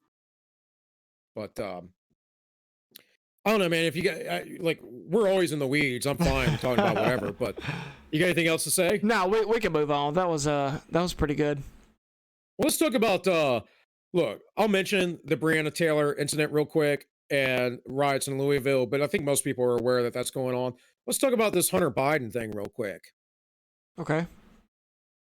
And we can move back into Breonna Taylor or whatever else, or whatever the hell else we want to talk about. We do what we want. Yeah, go ahead, man. No, it's that we just do whatever we want. We just I do what I want. So the only thing about this Hunter Biden, I just caught it earlier today, but apparently Hunter Biden accepted a bunch of money from someone in Russia, and the media doesn't care. Is basically where I'm at on it. Do you have any more information? I really don't know, man, because I saw a few things like some YouTube videos or whatever, and I'm doing my own thing. My wife's out of town right now, so I'm here. I got to take care of her freaking dog, and I'm not that's hard or anything, but I've been on a pretty, or I've been trying to be on a pretty steady workout regime and whatever else, trying to produce videos on all minus one. That was a sneaky one. That was the back side. Yeah. Anyways, and then also, I told you I had an incident on Sunday. I don't usually get too much into news on Saturday and Sunday. I try to take a little bit of a mental break, but I had to sit outside of this really bad truck accident and fire. Like I was a quarter of a mile away from it, maybe half a mile at most. Not very far at all. Excuse me. And screwed up our plans then, and then I don't know. Mondays are always iffy if I do any actual work because I got to do stuff around the house as well. So just all that, but I try and keep up with news. And I saw that there was something released from just what I have pulled up on Google. It says, New York Times says from 7 hours ago, Republican inquiry finds no evidence of wrongdoing by Biden. Fox News says, Kim Strassel, new report reveals Biden wink nod approach to Hunter's business. That's 1 hour ago. The New York Post, so New York Times, which is just a joke of a newspaper generally. Fox News is New York Post is right-leaning, so take it for what you will, but I think they tend to be accurate. Hunter Biden received $3.5 million wire transfer from Russian billionaire. And again, that's just the headlines. But we already know that he was scamming stuff in the Ukraine. The fact that Joe's like, oh, there's no whatever. They accuse Trump of quid pro quo with Ukraine, which seriously, like there's no legal standard there, first off. Quid pro quo is a legal standard in some instances, not when you're talking about foreign relations. And Trump didn't say, "Hey, I'll hook you up if you give me this information, I'll hook you up." He didn't say anything like that. The premier there, whatever he is, prime minister, he said, "Hey, I have," or president, whatever he is. He said, "I have information if you want it," And he said, "Well, would you look into this if you would? Because I've heard something, whatever." That's it. Biden has been filmed on tape. I think he was talking at the Council of Foreign Relations. Speaking of which, globalist organization people all about destroying your national sovereignty and getting rid of the United States as the United States under its constitutional law. In any case, pretty sure he's at the Council of Foreign Relations sitting there saying on video, "Oh yeah, I told them they better do this or they're not going to get their money." So what was the difference between Trump and Biden? Well, in my estimation, from what I heard, and I remember listening to the tape of Trump on my way to pick up my wife from the airport last year, and sitting through traffic. And sure enough, the difference is Joe Biden actually said he was going to withhold foreign aid. And Donald Trump, I don't know, ever explicitly said anything like that. If he did what he wanted, he just said, well, if you guys are corrupt or whatever, he never said, if you don't investigate, we won't give foreign aid. Which, by the way, I wouldn't even care if he did. Well, yeah, that's my thing about the whole situation. I heard people arguing, saying, "Oh, well, that was foreign aid. It's supposed to go to who the fuck ever." Any single dollar that leaves the United States in foreign aid, there is no level of scrutiny that is too much, in my opinion. If someone along the chain, 100% against foreign aid, dude. Yeah, well, yeah. I mean, like if we cut off all foreign aid right now, I wouldn't be mad about it. But I'm not necessarily completely opposed to it either. If someone, if we really want to aid someone, but foreign aid generally just props up dictators. That's probably true. Does. That's probably true. And it hinders the governments themselves from growing. I get it. Early on in the United States, we got some foreign aid, but what we actually got during the revolution and such were loans. Mm-hmm. It wasn't just pure aid. And despite what the U.S. government does, the citizens of the United States are really generous people. And they tend to donate to a lot of places around the world. And also, they like to put businesses all over the place, all around the world. And that does a lot better than just giving some government money to do whatever they want for whatever globalist nonsense reasons. And a lot of times you'll find that dictators don't even spend the money on the stuff that they said they're supposed to spend it on. Oh yeah. I don't know. Yeah, but either way, if we have a foreign aid package going out to a different country, and somewhere along the line of that leaving this country, someone says, "Hey, this looks a little sketchy." To me, that's enough. And if that's the president, that's fine. Whatever. We negotiate with countries. That's what we do. And if we have to say, "Hey, I'm not going to give you this foreign aid if you don't, make this or that happen," then I'm totally cool with that. So I don't really see the issue from the get-go. But regardless, it seems very likely that the Bidens are involved in something that Trump was accused of. So I don't know. It looks pretty fucked up to me. I don't know if Joe is, because I don't think Joe's got enough sense for all that. But I only mean just now. I mean, he's always been a fool. Always been a fool. He's always been a plagiarist. He's always been an overt liar. He's been caught, busted before. We're talking 30 years ago. But apparently he's saying he didn't know anything. He didn't know that what Hunter was involved with. I don't believe jack all of anything that comes out of the man's mouth. He's just a career politician. Been in politics, federal politics, for 47 years. Has done nothing for the nation. Maybe the crime bill of the time that he passed was important. I'm not sure. What I do know is that they could have made better efforts, like, for instance, get rid of the drug war, and then you wouldn't have a gang problem, and you wouldn't have to worry about locking people up for drugs and that kind of stuff that the 1990 crime bill enacted. Also, how about this? How about if things like crack cocaine is an epidemic and you decriminalize the drugs, you can then treat it like a public health crisis instead of having to lock people up. Because I can assure you, in both working in a medical field and in a correction setting, it's not good, folks. It's not good with the heroin epidemic. It's not good. Crack in my area was still big at the time before heroin hit. Like, locking people up does not help. And I've seen overdoses.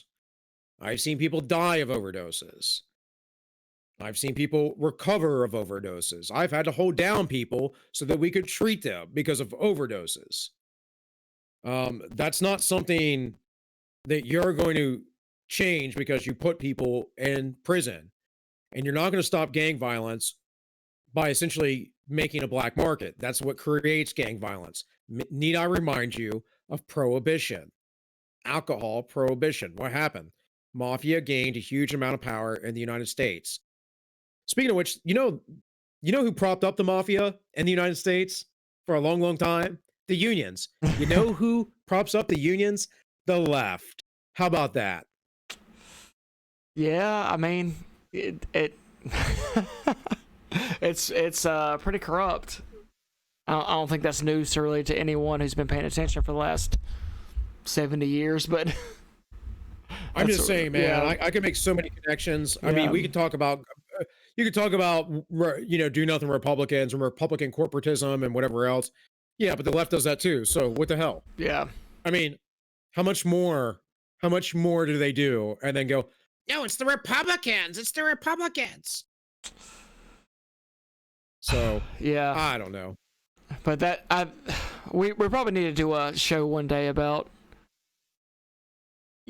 the history of corruption in the last 50 years or so. But that's probably too big of a topic for now.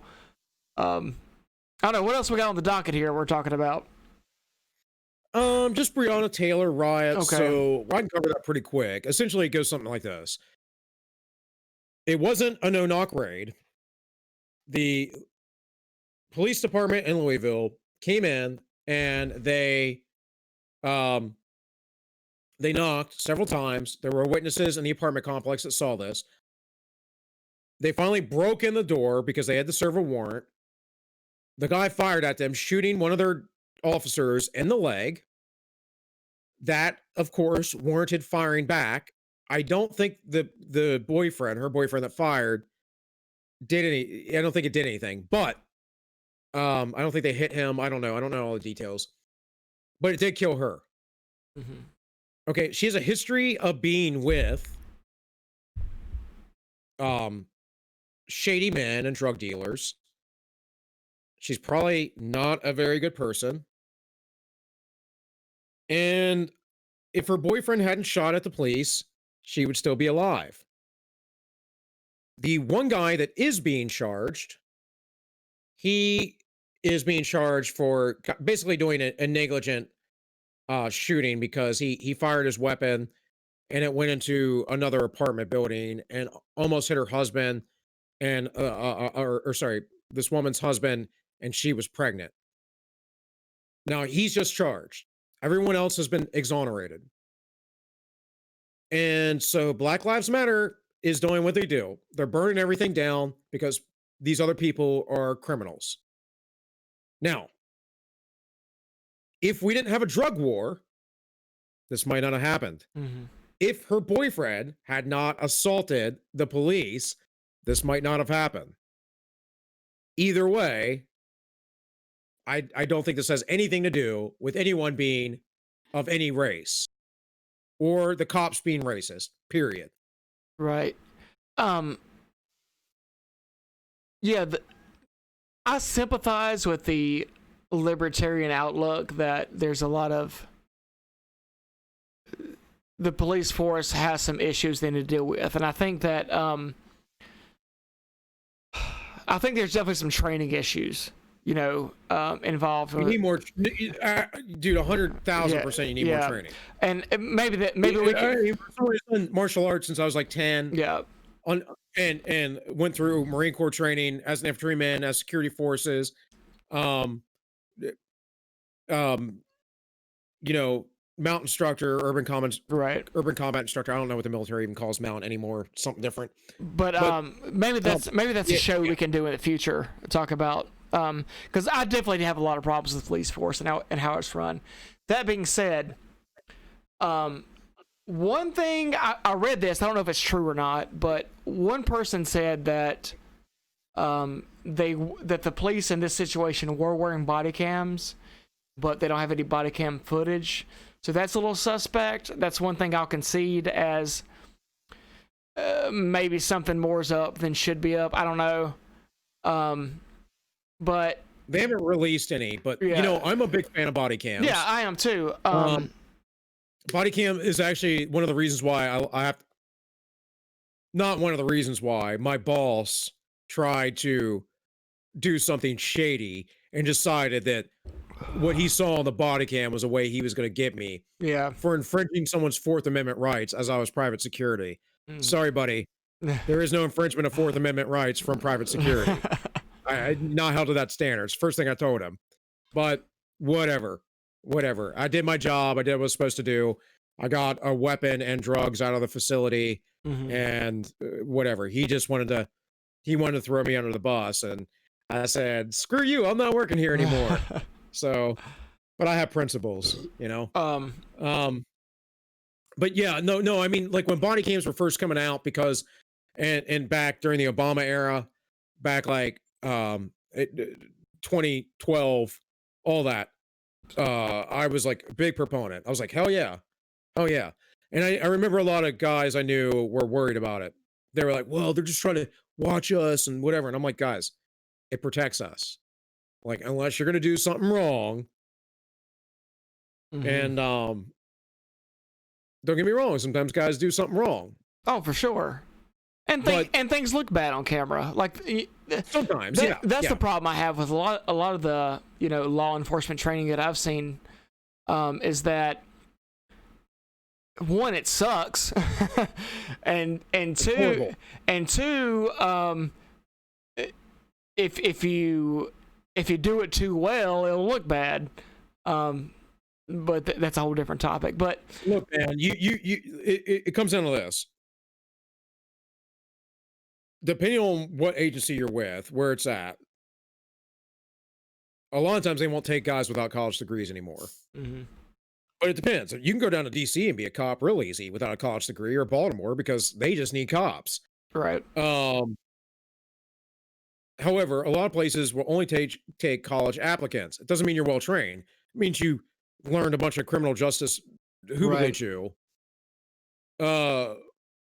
What they should be doing is taking nothing but military personnel, former military personnel in combat MOSs, specifically infantry, special forces. Now, I know a lot of SF guys or whatever it may be. I don't mean Army SF. I just mean the general field operators. A lot of them guys aren't going to be working as cops afterwards because they got better gigs to do. Mm-hmm. But infantry, something like that, you want that. MPs, military MPs, guys that are going to have a training background. You need to up the amount that guys use their gun. Most agencies shoot twice a year, 1 day fire, 1 night fire. You need to be shooting every quarter at the minimum. And I would say every month, at least once a month. It should be way more than that. And this is coming from a guy from a unit that had a lot of money. And we would get off duty and they'd say, go down to the shoot house. And we'd be like, all right. And then, an hour or two down at the shoot house, transition drills, whatever else. All that high-speed, cool stuff that you see on the YouTubes with the former operators. You need force-on-force training. That means using simunition rounds. Now, I talked to a Marine that was in Force Recon years ago when I was a kettlebell instructor. I was at a kettlebell cert thing, and he saying he doesn't like that. I don't know what his problem was with it. I think that it teaches you a lot of good lessons. I learned a lot of really good lessons using simunitions. You need martial arts training. That has to be weekly. So when I worked in a jail, I worked there 6 days a week, 2 days off for 4 weeks. Then got 3 days off, 5 days on, 3 days off, and then went back to 6 days on. It's exhausting, guys. By the time you get to your 3-day weekend, which isn't even a full weekend, by the way, but once we got there on that schedule, you're worn out. Now, not most agencies don't use that kind of schedule. It's an older schedule. But still, we did once a year annual training, and that was all a joke. That was all like HIPAA, kind of like stupid stuff, sexual harassment, how to use a fire extinguisher, and whatever. You're going to get more experience, at least in a jail, just working in the jail. I can guarantee you, even if it's not a very tough jail. So you need more like weekly training, and you need more psych exams. And it shouldn't be trying to weed out people. It should be trying to help people who might be dealing with burnout or PTSD of some sort because they saw something, or, for instance, problems at home. Because cops carry all that stuff with them. Law enforcement, they all carry that stuff with them. So, I don't know, man. That's just my take on it. Well, we should probably do, maybe next week we'll go into this a little deeper. But I think that's probably our time on this. You got anything else you want to talk about? No, dude. I mean, we didn't really have any plan tonight, and it worked out how it worked out. And I figured, I mean, it's all good. It's the way the way we decided to roll with the show. And I will say this, guys. If you are listening or you're watching the replays later on YouTube or watching it here on DLive, we will be back with a special show this Saturday because we have an English guest. And that will be at 3 p.m. this Saturday. So don't miss it. Other than that, roll that outro, Tank. Well, wait a minute. I didn't say the ends justify the memes, but hey. Roll it anyways, because the ends always justify those memes. I'm talking about all the way to the top, yeah. Unjustifiably in a position that I'd rather not be in. But the cream will rise to the top, oh yeah. Macho Madness, yes, got more to offer than President Jack Tunney thinks that I got. Yeah, I know. I'm gonna tell you something right now.